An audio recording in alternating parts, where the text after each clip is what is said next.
এবং মমতা বন্দ্যোপাধ্যায়কে শুধু আমি এই প্রশ্নটাই করবো, মোথাবাড়ির যে ভিডিওটা দেখা যাচ্ছে, যে ভিডিওতে হিন্দুদের বাড়ি ভাঙচুর হয়েছে, হিন্দুদের দেবতা নিয়ে অশ্লীল কথা বলা হয়েছে, রামচন্দ্রকে কোথায় ঢুকিয়ে দেবে জয় শ্রীরামকে সেটা বলা হয়েছে, আমি মমতা বন্দ্যোপাধ্যায়ের কাছে সিম্পল প্রশ্ন করতে চাই, যাদের এই ভিডিওতে দেখা যাচ্ছে তারা কোন রাজনৈতিক দল?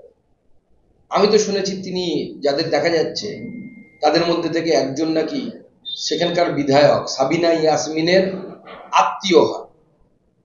তার মানে মমতা বন্দ্যোপাধ্যায়ের দল টিএমসি তারাই দাঙ্গা বাঁধাচ্ছে বিভিন্ন জায়গায়, মুসলিমদেরকে উস্কানি দিয়ে তারা এই কাজ করাচ্ছে। আমরা জানি মমতা বন্দ্যোপাধ্যায় কতখানি হিন্দু কতখানি মুসলিম, আমরা পুরোটাই জানি। মমতা বন্দ্যোপাধ্যায় ধান্দাবাজ, ধান্দা ছাড়া উনি কিছু বোঝেন না। যে ধর্মের তোষণ করে, যে ধর্মের লোকের পদলেহন করে ওনার ভোট বাড়বে সেটাই তিনি করেন। মুসলিমরা যেহেতু পোলারাইজেশন বেশি হয়, মুসলিমদের তোষণ করেন। যেদিন হিন্দুরা 100% পোলারাইজেশন হবে, দেখবেন এই মমতা বন্দ্যোপাধ্যায় মুসলিমদেরকে ছেড়ে এসে হিন্দুদের পদলেহন করবে। হিন্দুদেরকে বুঝতে হবে যে তাদের দাম বাড়ানোর জন্য কি করা উচিত।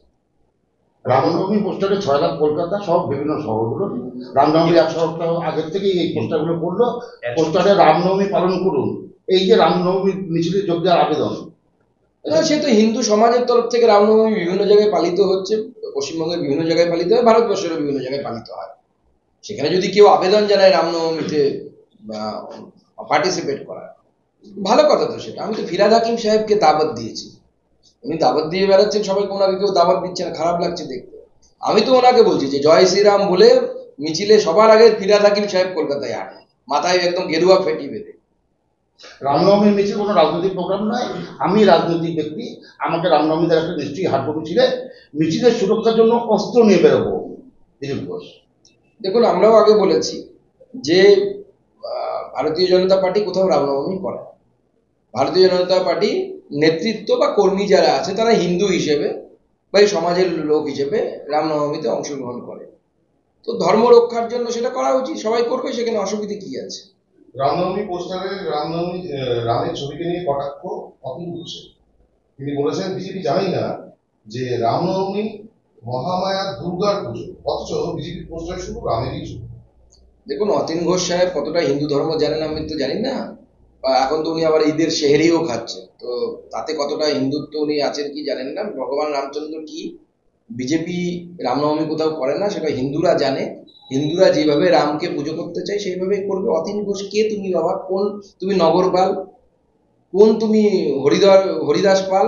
তুমি ঠিক করে দেবে ভগবতীর পুজো হবে না ইয়ের পুজো হবে? হিন্দুরা ঠিক করবে কার পুজো করবে। এটাই তো হিন্দু ধর্মের ফ্লেক্সিবিলিটি, এটাই হিন্দু ধর্মের উদারতা, যে কার পুজো করবে। হিন্দুরা পাথরেরও পুজো করে, গাছেরও পুজো করে, সূর্যেরও পুজো করে, আবার রামেরও পুজো করে, ভগবতীরও পুজো করে। এটা বোঝার জন্য ওনাকে হিন্দু ধর্ম সম্পর্কে অনেক পড়াশোনা করতে হবে, যেটা ওনার নেই। দুর্গাপুরে হিন্দু হিন্দু ভাই ভাই পোস্টার, সকালে সেই পোস্টার মুছে ফেলার অভিযোগ উঠল তৃণমূলের বিরুদ্ধে। তৃণমূল তো হিন্দুরা একত্রিত যেন না হয় তার জন্য সমস্ত রকম চেষ্টা করবে, তো নতুন কিছু না, এর আগেও চেষ্টা করেছে। রেড রোড থেকে ধর্ম নিয়ে রাজনীতি মমতা বন্দ্যোপাধ্যায় বলছেন জুমলা পার্টিকে মানি না, জুমলা পার্টির যে ধর্ম সেটা খারাপ। তিনি কি বিজেপিকে জুমলা পার্টি করছেন এবং জুমলা পার্টির ধর্ম বলতে কি সনাতন ধর্মকে বলছেন? দেখুন, হিন্দু ধর্মকে অপমান করে মমতা বন্দ্যোপাধ্যায় আনন্দ পান এবং সেই আনন্দ উনি উপভোগ করেন, এবং তার মুসলিম যারা ভোট ব্যাংক তারাও উপভোগ করে মমতা বন্দ্যোপাধ্যায় হিন্দুদেরকে গালিগালাজ করলে পরে। সেটাই চলছে, তার কাজ হচ্ছে ওই ভোট ব্যাংকটাকে এক জায়গায় রাখা, পোলারাইজেশন করে রাখা, যাতে কংগ্রেস সিপিএম যদি বাই চান্স ভোট পেয়ে যায় মমতার আসন টলবে।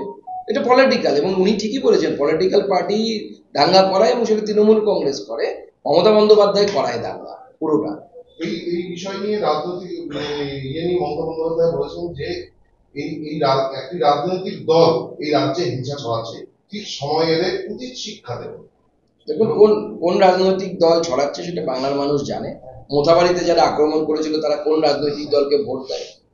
বেলডাঙ্গাতে যারা আক্রমণ করেছিল তারা কোন রাজনৈতিক দলকে ভোট দেয়? যারা গত কয়েকদিন আগে মোথাবাড়ির সাথে সাথে নওদাতে আক্রমণ করেছিল, হিন্দুদের দোকানপাট বাজার পুড়িয়েছিল, তারা কোন রাজনৈতিক দলকে ভোট দেয়? মমতা বন্দ্যোপাধ্যায় ভালো জানেন তো, আমরা জানি তো, এবং বাংলার মানুষও জানে কারা। মমতা বন্দ্যোপাধ্যায় এদের তোষণ করে, কারণ মমতা বন্দ্যোপাধ্যায় জানে হিন্দুরা একত্রিত হবে না। এবং আমি ওনার দলের সেই নেংটি ইঁদুর হিন্দুদেরকে প্রশ্ন করতে চাই যে তারা কি আদৌ হিন্দু, নাকি মুসলিম তোষণ করতে করতে তারা অর্ধেক মুসলিমে পরিণত হয়েছে। মাদ্রাসায় নিয়োগ দুর্নীতি, সিএফএল এর রিপোর্ট আমাদের হাতে। এসএসসি প্রাথমিকের পর মাদ্রাসার দুর্নীতি কোথায় যাচ্ছে বাংলার শিক্ষা ব্যবস্থা? শিক্ষা রসাতলে চলে গেছে, নতুন আর কি, নতুন করে আর কোথাও যাওয়ার জায়গা নেই, রসাতলের সব থেকে তলেই অবস্থান করছে। এবং এই শিক্ষাকে বিক্রি করে শপিং মলে পরিণত করেছে মমতা বন্দ্যোপাধ্যায়। তাতে আর বাজ বিচার নেই, মাদ্রাসা, স্কুল শিক্ষা, উচ্চশিক্ষা সব একটাই মলে পাওয়া যাচ্ছে, সেই মলের নাম হচ্ছে টিএমসি। সুজন সেলিমের হুমকি ফ্যামিলি পুরাণে শুধু কি লন্ডন কাণ্ডের জন্য আক্রমণ নাকি মাথায় পড়ছে 26-এর ভোটাঙ্ক? এখন কে কোথায় কি আক্রমণ করবে তাদের ব্যাপার, সুজন কাকে আক্রমণ করবে না কে করবে। আমি শুধু এটুকুই বলবো যে আগামী 26-এর নির্বাচনে ভোটের লড়াইটা বিজেপি ভার্সেস তৃণমূল। রেড রোডে মুখ্যমন্ত্রীর সঙ্গে একমঞ্চে অভিষেক, মৃত্যু পর্যন্ত বাংলার ঐক্যকে অটুট রাখবো বার্তা অভিষেকের চাকাচলা ভাষায় বিজেপি নিশানা তৃণমূল সভাপতি সদস্য পদে। মানে হিন্দুদের বিরোধিতা করা ওদের কাজ, হিন্দু বিরোধিতা করে ওরা আনন্দ পায়, এ তো নতুন কিছু নয়। জিন বাঁশের ঝাড়ের থেকে তো বাঁশ তো আর আলাদা হয় না, জিন তো আলাদা হতে পারে না, একই জিন। এদের লক্ষ্য হচ্ছে ইসলামিক খিলাফত প্রতিষ্ঠা করা, যেভাবে হোক মুখে হিন্দুদেরকে বোকা বানানোর জন্য চেষ্টা। সেই বোকা বানিয়ে যতদিন বোকা বানিয়ে কাজ করবে যাবে ততদিন হিন্দুরা আস্তে আস্তে মার খেতে খেতে মুর্শিদাবাদে মার খাচ্ছে, মালদায় মার খাচ্ছে, হিন্দুরা প্রত্যুত্তর দিতে শুরু করবে এরপরে।